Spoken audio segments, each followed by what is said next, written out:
Hoy, Digong, bakit lagi kang ganyan?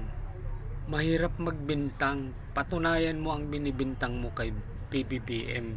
Lagi ka na lang ganyan eh. Sinabi naman ng military na walang katotohanan, wala sa listahan si PBBM sa narcoles. Tapos ikaw, yaw-yaw ka ng yaw-yaw. Parang ikaw, babaliw ka ng matanda ka. Huwag ka naman ganun, huwag mo linlangin ang mga Pilipino, Digong. Tapos ka na, tumigil ka na. Huwag ka nang masyadong paipal dyan. Kung gusto mong tumakbo sa sunod, tumakbo ka. Huwag kang masyadong huwag mong linlangin ang mga Pilipino, Digong. Sabi mo may mga kung ano-anong mga sinasabi mo. Wala na, wala ka ng kwenta, baliw ka ng matanda ka. Kaya hindi na kami naniniwala sa iyo.